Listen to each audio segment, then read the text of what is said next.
আমার পাশের বাসার যে ভাবি আছে তিনি আমার বাসায় মাঝে মাঝে গল্প করার জন্য চলে আসে।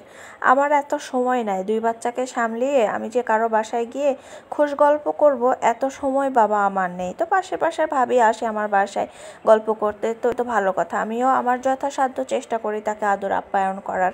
কিন্তু সমস্যা হলো ভাবি যখন আসে এসে আমাকে খুবই গাল গল্প শোনায়, মানে তার এটা আছে ওইটা আছে, কারণ তার স্বামী প্রবাসী, তো প্রবাস থেকে নাকি তার জন্য অনেক কিছু পাঠায়, সবসময় সে ব্র্যান্ডের জিনিস ব্যবহার করে, অনেক দামি সোনা গয়না আছে, আর সে তো আইফোন ছাড়া নাকি ইউজই করে না কোনো কিছু। তো যাই হোক না কেন, সে শুনিয়ে যদি শান্তি পায় তো আমিও খুব মনোযোগ দিয়ে শুনি। তার কারণ হচ্ছে মেয়েরা আবার একটু শো আপ করতে বেশি পছন্দ করে, তো আমিও ওইটাকে খারাপভাবে দেখি না। তো সে আমাকে শুনিয়ে যদি একটু শান্তি পায় তো পাক না। তো গল্প মাঝে মাঝে এসে আমাকে এটা সেটা গল্প শোনায়, আমারও ভালো লাগে তার এই খোশ গল্পগুলো শুনতে। মানুষের ভালো কিছু শুনলে কিন্তু ভালোই লাগে, খারাপটা শুনলে তো কষ্ট লাগে, তাই না? এটাই স্বাভাবিক।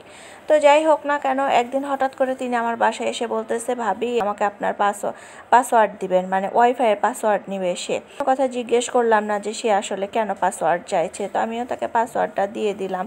তারপরে কয়েকদিন পরে আবার ছাদে গেলাম, ছাদে গিয়ে দেখি যে অন্যান্য ফ্ল্যাটের সবাই ওনাকে নিয়ে গল্প করছে, মানে হচ্ছে প্রবাসী হাজব্যান্ডের বউকে নিয়ে সবাই দেখছি যে একটু কানাঘোষা গল্প করছে, যে তার নাকি অভাব, তার নাকি চলে না ঠিক মতো, স্বামী নাকি ঠিক মতো বিদেশ থেকে টাকা পয়সা পাঠাচ্ছে না, এগুলোই হচ্ছে তারা সমালোচনা করছিল। আমার অন্যকে নিয়ে সমালোচনা হচ্ছে, সেখানে যে আড়ি পাতবো কান পেতে শুনবো, এগুলো আমি ঠিক খুব একটা পছন্দ করি না। তো যাই হোক, কথাগুলো আমার কানে আসলো, তো আমি তো পুরোই টাস্কি খেয়ে গেলাম যে মানুষ এইভাবে শো আপ করে, মানে আসলে ভাবে আমাকে গাল গল্প শোনায়, তার হাজব্যান্ড নাকি বিদেশ থেকে কোনো টাকা পয়সা পাঠায় না, সে খুব অভাবে চলে, এটাই হচ্ছে বাস্তবতা। তো আমি মানে শুনেই অবাক হয়ে গেলাম যে আমার কাছে এসে যে এত যে গাল গল্পগুলো শোনায়, তো আমাকে এত কথা শুনিয়ে তার লাভটা কি বলেন তো?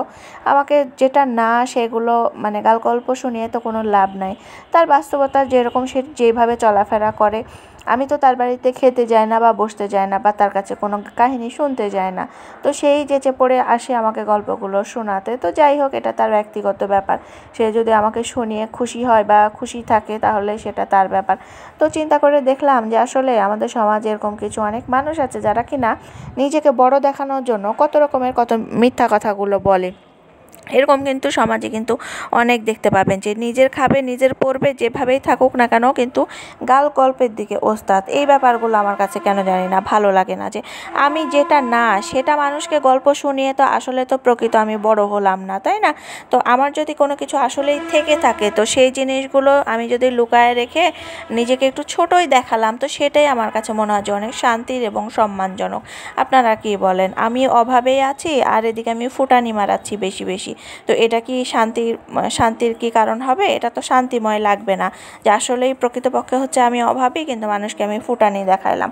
আমার কাছে মনে হয় যে আমার অনেক আছে কিন্তু মানুষকে আমি একটু কম শো অফ করলাম, এটাই হচ্ছে অনেক শান্তির। আপনাদের মতামতটা কি একটু কমেন্টে জানিয়ে যাবেন। কেমন লাগলো আমার জানাবেন।